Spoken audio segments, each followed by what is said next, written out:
respect to the Federal Inland Revenue Service, the Servicom has actually come up with frequently asked questions by taxpayers, and the FIRS is actually here with us today to answer these questions. So join me to welcome to the program Mr. Mohammed Kudu. Is the head of e-service division of the FIRS. Good day, sir. Nice to meet you. It's my pleasure. Thank you for joining us on Tax 101. You're welcome.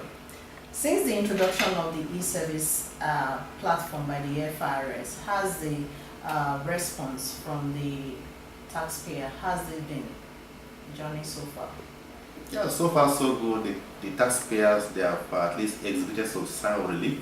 Yes. Because their compliance process now have been IT driven, and they have enjoyed a lot of conveniences, including cost reduction in their activities.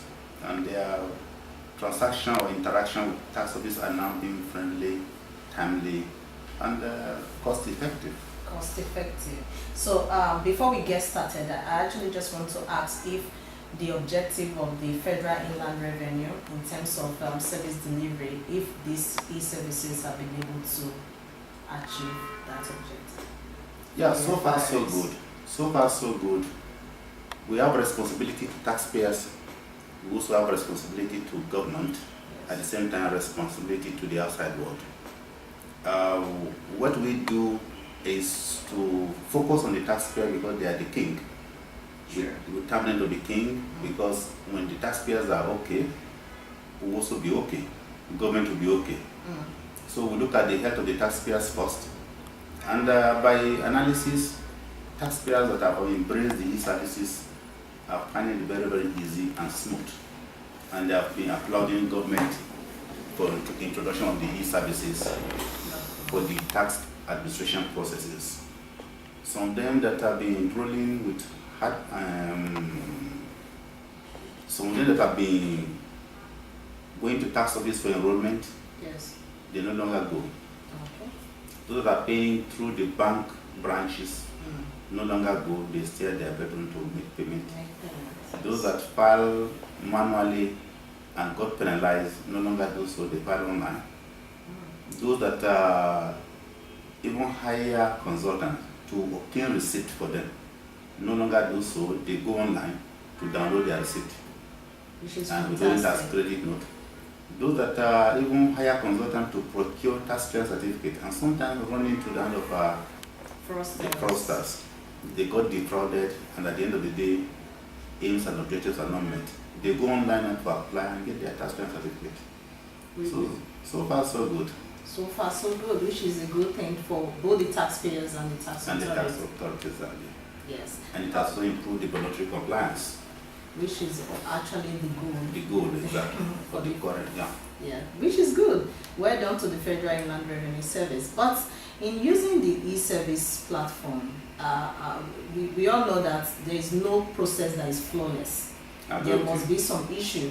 It could be from poor user education, or it could be that it's a system error or something. But we understand that there have been some taxpayers have encountered some issues while using the e-service platform, and that is why we have come up with these frequently asked questions to put a rest to some of these worries or some of these misconceptions or some of these issues that taxpayers have encountered while using the platform.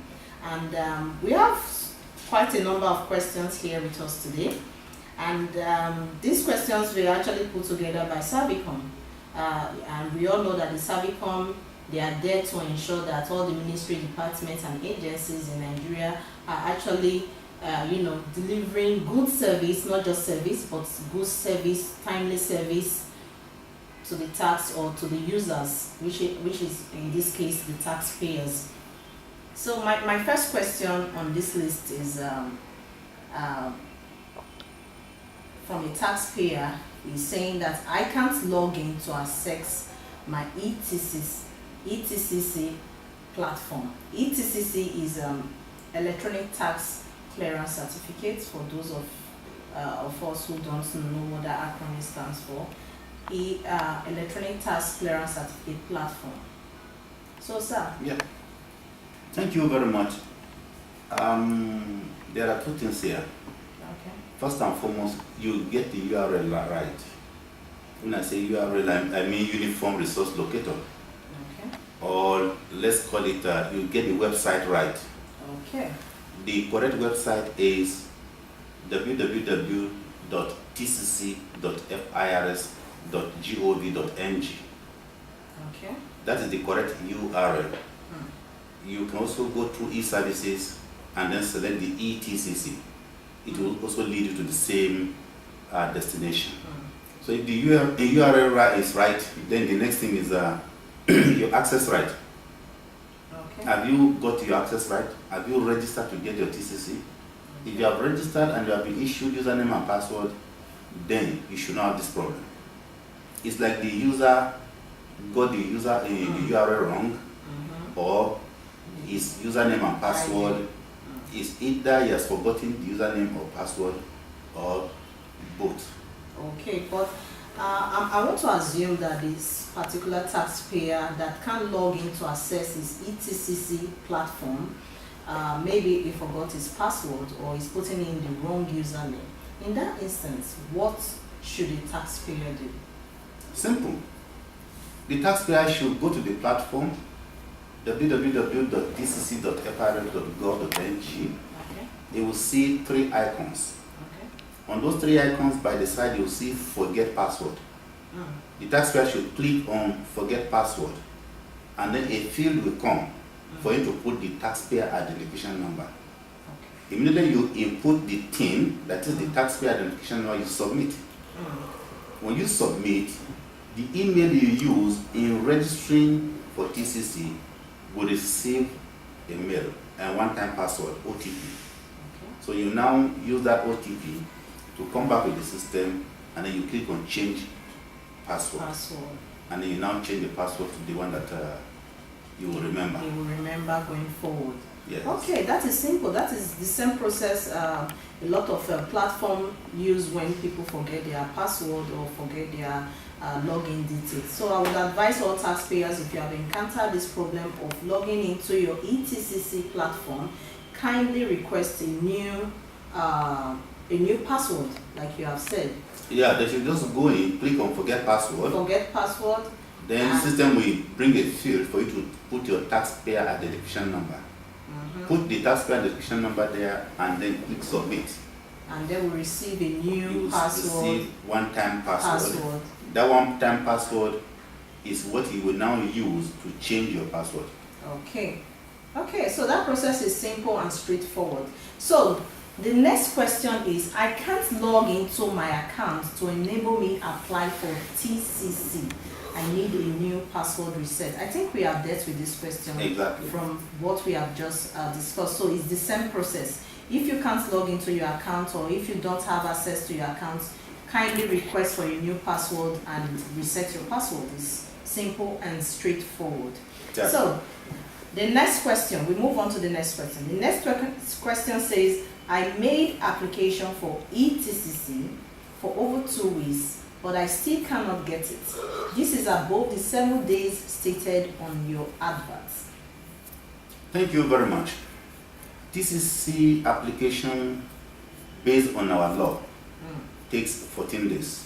Okay. For the purpose of ease of doing business and the deployment of the electronic casting certificate, we advertise 7 days. Okay. Yes, if for any reason taxpayer has not got the TCC within the stipulated time, taxpayer is supposed to find out what really went wrong by sending a mail to the tax office concerned to explain why. You know, the design is that upon application you receive a notification. Upon tax clearance certificate being approved or being rejected, you also receive a notification. So if any of these has not happened, the taxpayer should take a step further by sending a mail to the tax office to ask why the tax clearance certificate has not been given, or letter of rejection has not been sent to him. Okay, so that will bring me to the question now. Which of the tax office are you referring to here? Is it the tax office that the person is directly registered under, or is it like the head office that you are referring to? I'm referring to the tax office where the taxpayer is Taxpayer. registered and transacting tax business with. Okay.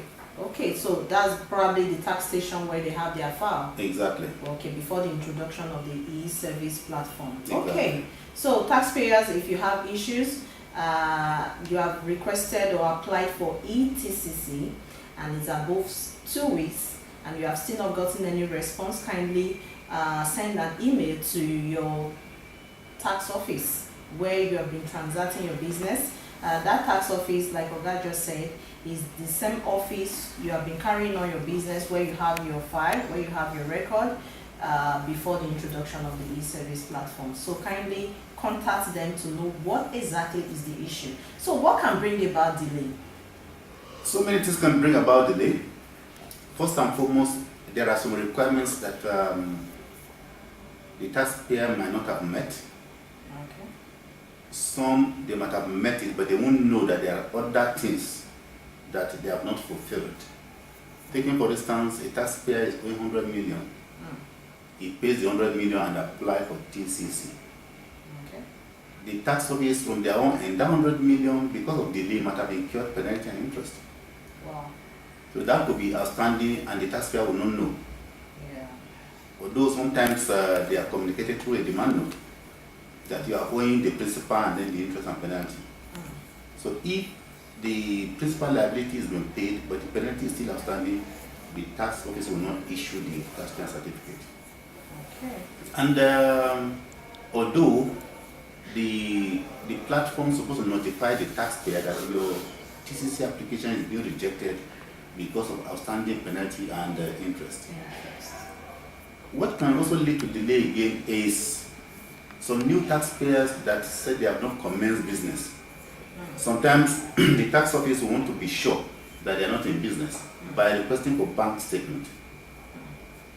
If they fail to submit the bank statement, the taxpayer certificate processing will delay.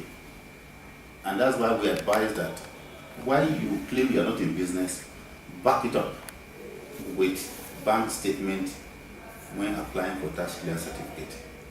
It will enable the tax office to determine whether actually you are right or not for the process to continue. Okay.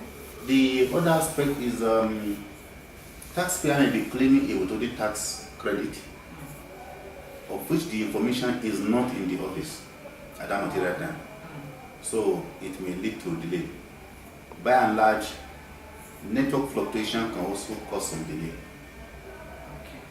But be that as it may, the taxpayer should not just sit down, but keep communicating with the tax office to know what is happening.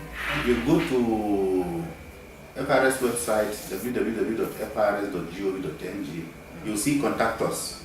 Yes. From that contact us, you'll see the email address of the office and also phone numbers to contact. Okay. For all the offices? For all the offices nationwide. Okay. So you'll be able to get your feedback. Okay. Okay, that is straightforward. And that will take us to the next question. This next question is a very interesting one. And I'm sure a lot of corporate taxpayer now can relate to this. And it says the e-filing platform is down. Hence, we cannot file for VAT monthly returns. Hence, we cannot file in our VAT value added tax monthly returns. What happens to the penalty for late filing due to web portal failure? This time, the taxpayer is not the one who is late. Well, I agree with you. First and foremost, yes, system downtime sometimes are inevitable. But when they happen, and taxpayer is able to do a screenshot of the message of the environment, you attach that message to the paper return and send to tax office. Really? Yes. Tax office will use it to waive away the penalty and interest. Wow, fantastic. That's very interesting. Because taxpayers. Okay, you were going to say because something. it is not their fault. Yes. And before you embark on e-filing, there is terms and conditions to e-filing, and there's also privacy policy statement to e-filing. In need, we are to protect taxpayer from every damages. Sure. And also taxpayers also need to ensure the follow-up process. So if the taxpayer follow our process to file return at the peak period and they encounter system downtime, all you should do is to do a screenshot of the information on the system and then print it out, attach it to the paper return and send to the tax office. If it gets there, the tax office will know that yes, you have attempted online, but encountered the downtime. We will now also look at from one back end to see that particular hour there is downtime. We will now waive the penalty. Is actually true. Yes, and then they will now initiate the process of waiving the penalty and interest. Wow, that's interesting. I would say well done to the Federal Inland Revenue for that, because it will really be nice if such penalty and interest are being waived. So taxpayers, you heard from the head of the e-service division, if you have encountered any downtime, system downtime, while trying to file in your VAT return at the end of the month, please take a screenshot, print it out, attach it, and send it to your tax office and apply for that penalty to be waived. So I think that is a fantastic one. Fantastic. The only advice I wish to give to taxpayers is that do not wait for the peak period. Yes, I was going to say that too. Start your filing earlier. The system cannot be down for 48 hours. Exactly. It may be down 2-3 hours and then come up again. It is unusual. Okay. But where you have abnormal situation where you are trying to file at the peak period towards the last hour and you encounter such, just do as being advised. Okay. Do the screenshot and and attach it to the paper returns and send it to the tax office.